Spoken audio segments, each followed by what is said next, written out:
noches y bienvenido a su programa Veneno Presenta. Usted se recordará cuántos congresos han pasado, gobiernos anteriores, o cuántas veces se han aprobado presupuestos generales de la nación, que implica, usted sabe, el reparto del dinero a ministerios, alcaldías, temas de construcción. Obviamente tiene que ir ligado con el tema de la recaudación tributaria. Yo creo que no deberían de dar más presupuesto que lo que se recauda tributariamente, porque eso nos mete en una deuda complicada que además vamos a discutir en esta entrevista, porque a pesar de que se aprobó el presupuesto del gobierno pasado, pues hemos escuchado que el ministro de Finanzas está buscando pues la ampliación o un poquito más, y se está volviendo una discusión un poco más abierta sobre cómo afecta a los guatemaltecos. Para eso nos acompaña un asesor financiero, amigo de la casa, Eddie Pérez, a quien le doy la bienvenida. Eddie, ¿cómo estás? José Enrique, ¿todo bien? Se está poniendo caliente el tema, digo. Sí.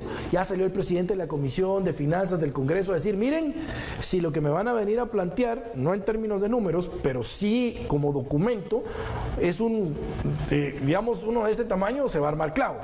Más porque además ya va, digamos, un incremento en el presupuesto. Pero el problema está que la gente de repente no interpreta de dónde viene el presupuesto o esta ampliación, ¿verdad? Bueno, yo creo que hay dos temas ahí importantes. ¿Es ampliación como tal? Es una ampliación la que están buscando ellos en principio. Y hemos escuchado muchas cosas. Yo diría que uno de los puntos torales sobre esto es cuál es la fuente de financiamiento para el pago de esa ampliación presupuestaria. Van a ser incremento de impuestos, buscar más financiamiento, o bien lo que van a hacer es una reasignación de presupuesto porque quieren eliminar, digamos, esos porcentajes teóricos de corrupción que existen dentro del presupuesto actual. Entonces, me parece que el tema es importante que la población lo conozca, porque definitivamente el guatemalteco tiene que estar involucrado en eso. Ahora, cuando se habla de reasignación, entonces no es que vengan a pedir más dinero, ¿o sí? Bueno, es que esa sería una de las potenciales soluciones. Porque en algún momento se hablaron de 13,000 millones de quetzales más. Es que el punto es, si hay un incremento de gasto, tiene que haber un incremento de ingresos. Entonces, si es un incremento presupuestario, entonces sí tiene que haber un incremento de más ingresos. Y ahí la única clave es o más deuda o más impuestos. ¿Y por qué será que no estamos hablando de cómo quitarle esa grasa al Estado de gastos ineficientes que lo que provocan son que los ciudadanos sigan pagando impuestos por cosas que no funcionan? Yo no he oído, en buen plan lo digo, a este gobierno decir, miren, vamos a quitarle la grasa de los gastos en exceso que tenemos en los ministerios, en las dependencias. O sea, primero nos estamos yendo a pedir más dinero, pero no estamos diciendo que estamos reduciendo pues todo ese gasto innecesario que se tiene dentro del Estado. ¿Por qué? ¿Es más fácil pedir que arreglar las cosas que están mal? Yo creo que hay varios temas ahí políticos, coyunturales, Luis Enrique, y uno de ellos es el tema definitivamente sabemos que hay unas estructuras internas dentro del Estado, y eso definitivamente claro, el gobierno tiene que saber lidiar con eso. Pero también es un tema financiero, porque salir de un montón de gente del Estado, o sea, despedirlas, también requeriría pago de prestaciones, y es dinero que no está presupuestado. Entonces, si hay un 40% de corrupción, si hay un 30 o un 25, X cantidad, entonces lo que tiene que hacer el gobierno es una mejor gestión de los proyectos para tener exceso de caja, y entonces buscar ese exceso de caja, reasignarlo a esas necesidades que están identificando. No sé si escuchaste hace poco, presidente Bukele aquí, que nos gusta compararnos mucho con Bukele, porque obviamente es un país hermano y lo tenemos aquí a la vecindad, salió diciendo, voy a reducir el Estado casi o sea, el número es estratosférico. O sea, ¿cómo lo va a hacer? Y pareciera como que Bukele constantemente nos enseña a ejecutar las vainas que en todos lados dicen que no se puede hacer. Sí, de hecho ese sistema, digamos, económico que está promoviendo El Salvador, donde se elimina el impuesto sobre la renta para atraer más inversión, lo que busca es que lo que pague la gente es más impuesto al valor agregado, porque ese impuesto si no se elimina. Pero ojo, recuérdate que el impuesto al valor agregado es el impuesto que más se recauda en Guatemala. Entonces, si hubiera más inversión, entonces cobrarías más impuesto de esa índole, y también cobrarías más seguridad social, porque habrían más trabajos. O sea, el Estado no deja de cobrar impuestos.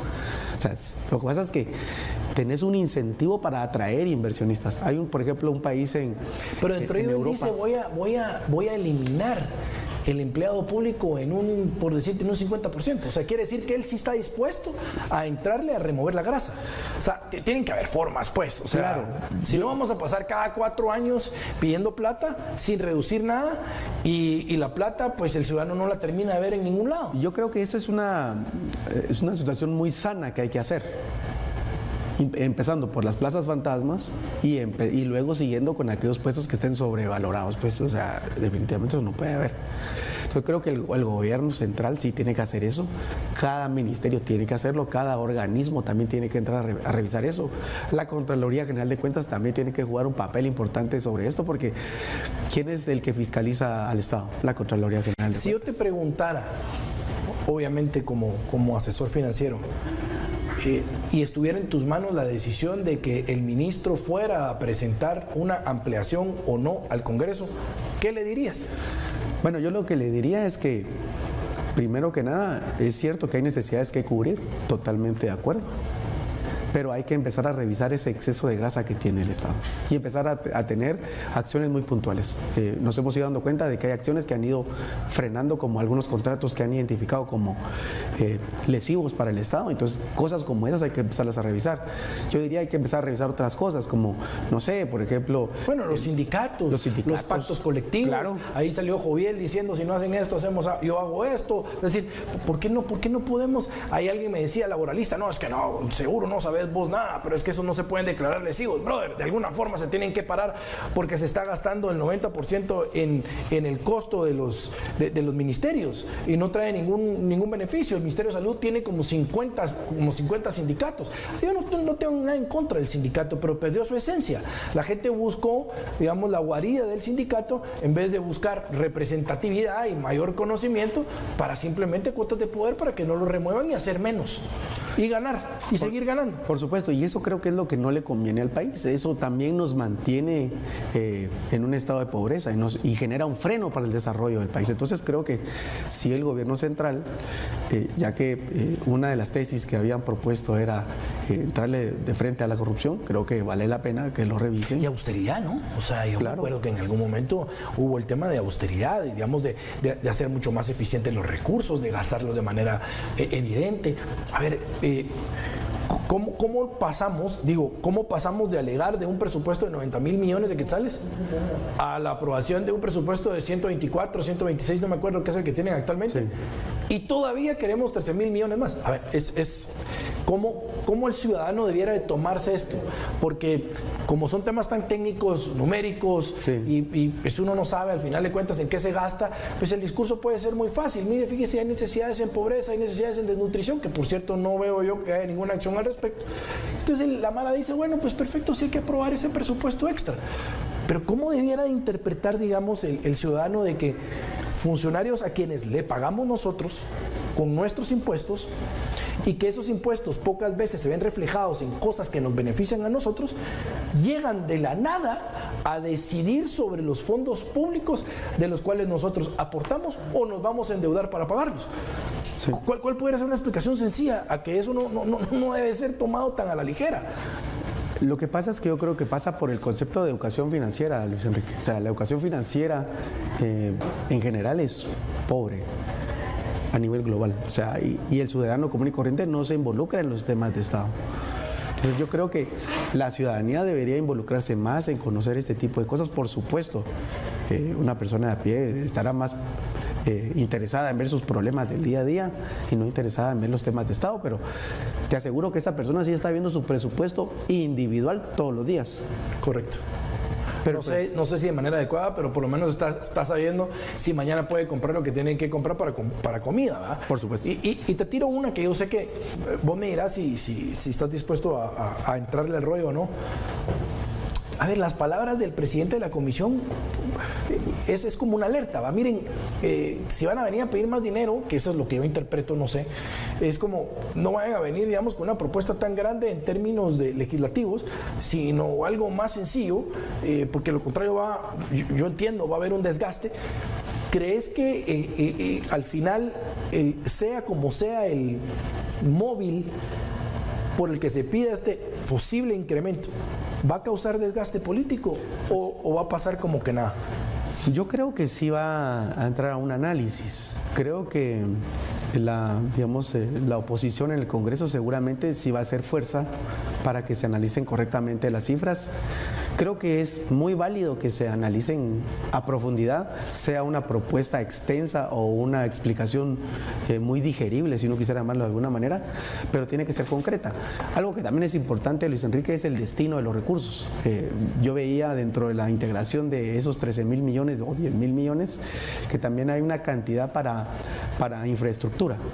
La infraestructura tiene algo bien interesante y es que tiene un retorno al Estado, porque todo lo que se invierte en infraestructura con el impuesto regresa el 12% del IVA y regresa el 17-50% de prestaciones laborales de todas las personas que estuvieron involucradas en esos procesos de infraestructura. O sea, hay un retorno también para el Estado. O sea, me parece muy interesante que yo creo que la inversión más en infraestructura, que tenemos mucha necesidad, también tiene un retorno. Hay un neto ahí que se puede aprovechar en lo que puede recuperar el Estado con esa ampliación presupuestaria, pero sabiendo redirigir bien la propuesta y sabiendo redirigir bien los recursos. Las inversiones siempre se basan en, yo te diría, seguridad jurídica, certeza jurídica. Sí.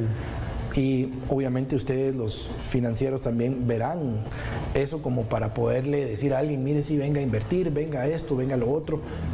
¿Crees que con este tipo de acciones el país sigue siendo atractivo como para invertir? Porque pues a pesar de que hemos tenido pues un cisma político constante, pues ahora ya van caminando algunas cosas, pero lo que dijiste al principio realmente puede preocuparle a cualquiera. Es decir, ¿cómo es que se va a pagar esos 13.000 millones? ¿Va a ser más deuda pública? ¿Va a ser más recaudación de impuestos? ¿Vamos a subir los impuestos? Yo creo que si aquí el tema es subir más impuestos, aquí ya nadie más va a venir a invertir. Seguro. Y el ciudadano va a pegar el grito al cielo.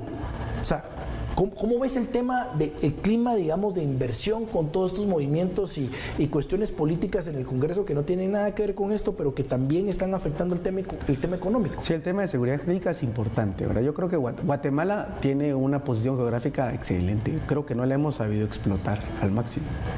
Guatemala es la puerta a la entrada a Centroamérica. Con los problemas que está teniendo Panamá con el canal, Guatemala debe tomar ese liderazgo para aprovechar esa ventaja competitiva. Creo que atraer inversión podría generar un incremento de recaudación. Recordemos nuevamente que atraer inversiones genera más pago de cuota de seguridad social, más pago de IVA, porque las personas consumen más esos productos, entonces creo que genera algo muy positivo. Guatemala tiene una calificación buena, porque se mantuvo la calificación Fitch, si te diste cuenta. Entonces eso es bueno, a pesar de esos sismas políticos que hemos tenido, Guatemala se mantiene bien desde el punto de vista económico a los ojos de los inversionistas extranjeros. Me parece que este tema del presupuesto, si se sabe manejar de una mejor forma, si se saben identificar las palancas que pudieran utilizarse, puede llevarse a buen puerto en beneficio del país. Vamos a ver cómo regresan los diputados ahora de vacaciones, ¿verdad? Descansaron muy tranquilos, suspendieron las sesiones de la primera semana, la segunda semana pues sí tenían vacaciones los nenes, los muñecos, les digo yo, ¿verdad? Porque al final de cuentas pues ellos sí pueden faltar al trabajo y nadie les está cobrando ni les está quitando parte de su sueldo. Y cuando uno les exige, pues pareciera que desde que son nombrados, ¿verdad? Van caminando como dos escalones arriba nuestro, así como levitando. Pero vamos a ver qué es lo que sucede y te agradezco mucho por la explicación. Yo creo que el ciudadano tiene que poner mucha atención porque estamos en el primer año de un nuevo gobierno y, a ver, vamos a subirle 13.000 millones de quetzales, eso implicaría que entonces tenemos 24.000 más los 13.000 millones, sí. Estamos 137 y entonces el siguiente año ¿cuánto van a ser? 150. Imagínate. No, o sea, sería una cantidad exorbitante. O sea, no es tanto el presente, es que entonces el siguiente año van a querer 160.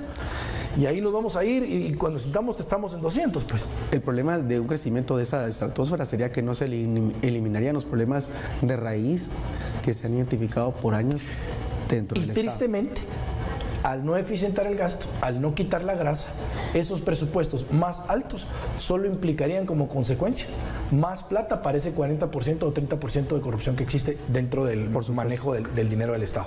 Eddie, te agradezco muchísimo por la entrevista. Vamos a seguir platicando porque este tema ya vi que se está poniendo candente y ahorita que regresen los diputados va a haber una discusión fuerte, seguramente. Con gusto.